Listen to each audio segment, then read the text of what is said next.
Good afternoon, Mr. Trump. This is day 15 of my video messages to you, and I'd like to say thanks for the care package that you sent me in the mail today. You got the shirts, the coatings, the hats, the water, and everything else right along with it. That's a step, but the first thing I'd like to do is really just sit down and talk with you for about 30 minutes to explain to you some of the problems that are going on in the animal world. But at least we got your attention now. Well, now these coatings you sent me are pretty cool, but hell, they won't even get me into a titty bar. But if you want to talk about some good marketing material, you really ought to get you some of these, your own special brand of condoms, because you're constantly getting screwed by the politicians of this country. Well, anyway, y'all are voted into office to uphold an oath and take care of this country and protect us from foreign and domestic enemies. And we damn sure ain't your enemy. And it's hard to believe that we vote you into office just to make up laws to take our rights away. This shouldn't be about who you know or who you blow. It should be about what's right or wrong for the American public. And if the American public had their say-so about whether or not we could keep our animals, this subject wouldn't even be a subject anymore. Did you know last year alone 450 people died falling out of bed? 128 people died of folding chairs collapsing when they sat down on them, and 47 people died in their own kitchens from defective toasters. But you know, it doesn't make the CNN or the Today Show when Grandma gets killed by her toaster. It's all about the news media blowing things out of proportion. 21 people in 21 years being killed by big cats is not that big of a disaster. And it damn sure ain't enough to create some kind of an emergency to pass some of these laws, just as the Big Cat Safety Act or what Ohio has done to their citizens over there. Well, anyway, there's a whole lot of worse things going on in America, like casinos at every exit for people to get addicted to gambling and drinking and causing them to lose their whole incomes, can't take care of their families. And y'all are so worried about trying to take care of just our rights away from us in order to love on our exotic animals such as tigers and lions.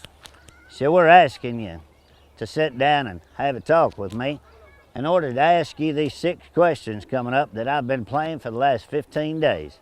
And we're going to play them one more time.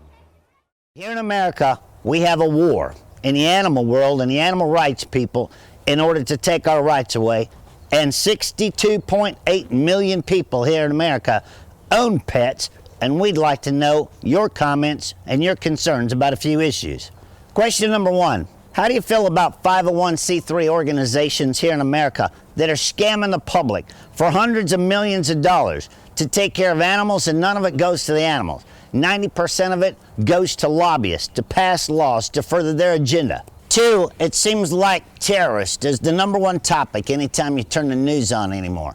Are you aware that our own government, the United States Department of Agriculture, declared PETA a number 1 domestic terrorist in the United States on November the 30th, 2009, and they're still a nonprofit tax organization here in America?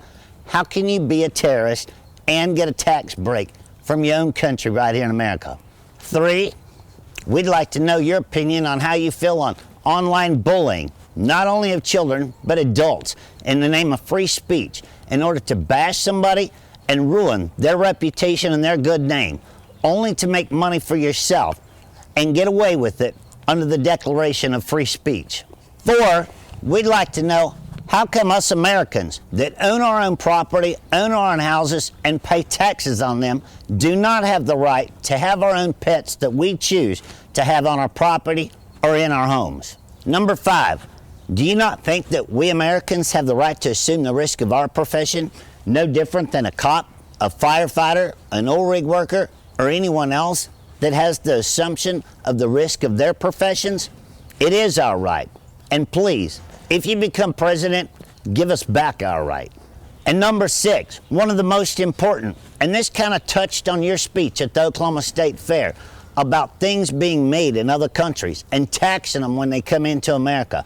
Do you not believe that it should be a right that any product made from the rainforest or an animal's habitat somewhere in the world should be taxed in order to be sold in America, and that tax money go back to helping rebuild the habitat and the rainforest so some of these animals don't become extinct in the futures to come? I'm Joe Exotic, and along with 62.8 million other people, we'd like to know if you have any answers for any of this. and you wouldn't believe the support you would get. But this war on American citizens and their animals has got to come to a stop. Well, Donald, as you know, strength comes in numbers, my man, and the animal world has those numbers. And we'd like to all get behind you, but first of all, we need to get your attention just a little bit more. One of the things that's going on down there that we really hate is these 501c3 organizations spending people's hard-earned money that they are donating to take care of animals going on something else, such as Big Cat Rescue down there, paying $60,000 to hire a lobbyist named Jason Osborne in order to further her agenda and push laws across Congress that'll take our rights away. We've had enough, we're speaking out, and we're gonna stand up and take a stand this time. So that meeting's very important, and we'll get close to 62 million people to vote for you, just the animal people alone. So give us the respect of that sit-down meeting, and we'll get behind you like you wouldn't believe. Since you gave me the respect enough to at least know that you're watching these videos and you sent me that care package today, we're gonna hold off just a little bit longer before we open this up to the platform of the rest of the presidential candidates to see if they'll give us the same respect to sit down. But we really want to support you for several reasons. One is, you damn sure ain't politically correct.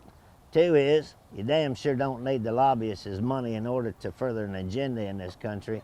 And three is, I really think you'll fight to give us our rights back. Shall we close in this video message? I'd like to say once again thanks for the care package and at least acknowledging the video messages we've been putting out online and sharing all over the world. If you'd like to make America great again, we'd be happy to get behind you.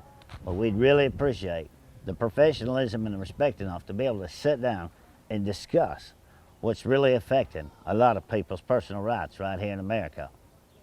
With that being said, I'll see you tomorrow for video message number 16.